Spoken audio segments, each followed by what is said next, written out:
नमस्कार, द नगरी न्यूज में आपका स्वागत है और मैं हूं आपके साथ विनीत। राजस्थान की सियासत में इन दिनों जबरदस्त तरीके से बवाल मचा हुआ है। सबसे ज्यादा चर्चा में है नरेश मीणा। नरेश मीणा 40 दिन बाद झालावाड़ जेल से छूटकर बाहर आ चुके हैं और लगातार फील्ड में सक्रिय हैं।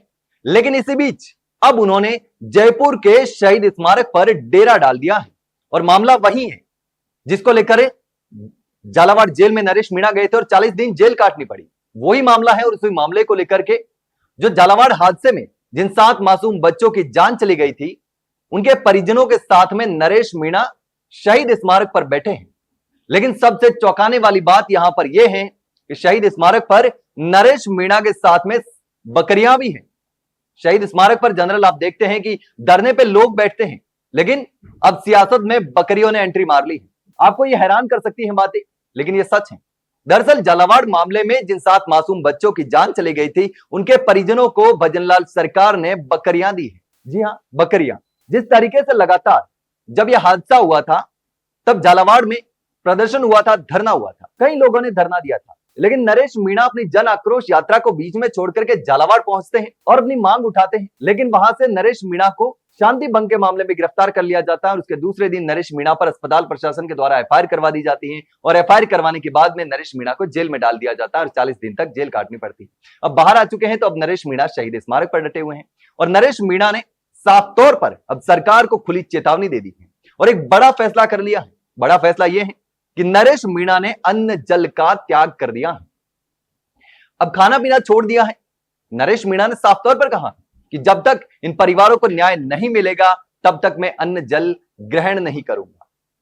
मीडिया के सामने नरेश मीणा ने यह चैलेंज कर दिया है, खुली चेतावनी दे दी है सरकार को और इसके साथ ही यह भी कहा है कि अब सरकार जब तक सहायता नहीं करती है तब तक जो लोग इन पीड़ित परिवारों की सहायता करना चाहते हैं, हेल्प करना चाहते हैं, उसके लिए नरेश मीणा शहीद स्मारक पर एक बॉक्स भी रखने वाले हैं जिसमें जो भी व्यक्ति हेल्प करना चाहता है, जो भी लोग उस गरीब परिवारों की सहायता करना चाहते हैं, कुछ दान देना चाहते हैं, पैसे देना चाहते हैं, वो पैसे उस डिब्बे में डाल सकते हैं।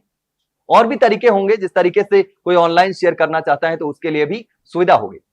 लेकिन अब इसमें एक नई राजनीति शुरू हो चुकी है। नरेश मीणा ने भजनलाल शर्मा को नाम लेकर कहा कि भजनलाल जी, आपकी ये बकरियां ले जाइए, हमें बकरियों की जरूरत नहीं है।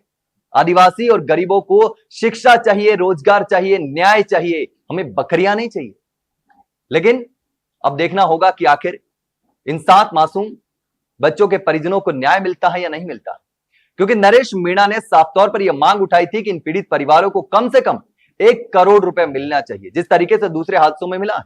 अहमदाबाद में हादसा हुआ था, उदयपुर में हादसा हुआ था और जगहों पर हादसा होते हैं, उसमें उनकी तुलना में ज्यादा मुआवजा दिया जाता है। लेकिन यहां पर 10 लाख देने की बात हुई थी, संविदा पर नौकरी देने की बात हुई थी, लेकिन अचानक से बकरी वाला मामला सामने आ गया।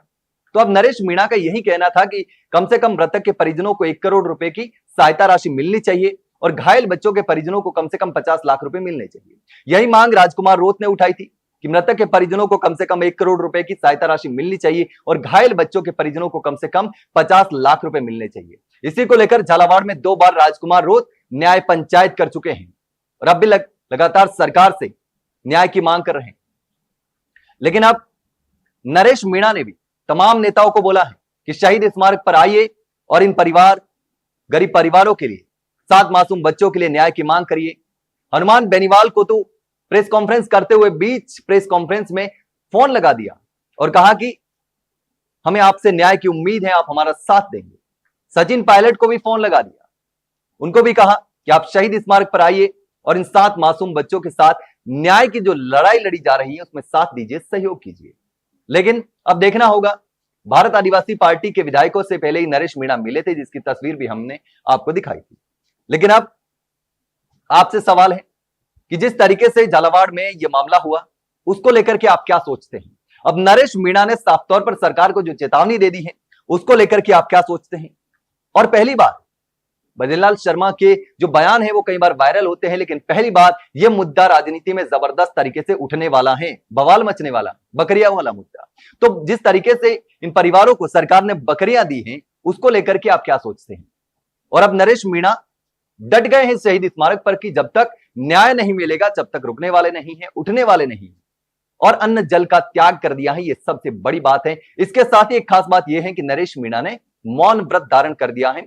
हर रोज 3 बजे कुछ समय के लिए मौन व्रत खोलेंगे और जो भी डिस्कशन करना होगा, मीडिया बाइट्स देनी होगी या अपने लोगों के साथ में जो भी रणनीति बनानी होगी उसको लेकर के चर्चा करेंगे। लेकिन उनका मौन व्रत और अनशन जारी रहने वाला है। लेकिन अब पूरे मामले को लेकर, ये पूरे मसले को लेकर आप क्या सोचते हैं? आपके दिमाग में क्या विचार आते हैं? क्या सवाल है सरकार से और नरेश मीणा को लेकर आप क्या सोचते हैं? कमेंट सेक्शन में कमेंट करके जरूर बताना। वहीं की जानकारी अच्छी लगी हो तो वीडियो को लाइक और शेयर जरूर करो और हाँ, चैनल को सब्सक्राइब करना ना भूले। फिलहाल के लिए इतना ही, जल्द मिलते हैं एक नई जानकारी के साथ। तब तक के लिए नमस्कार।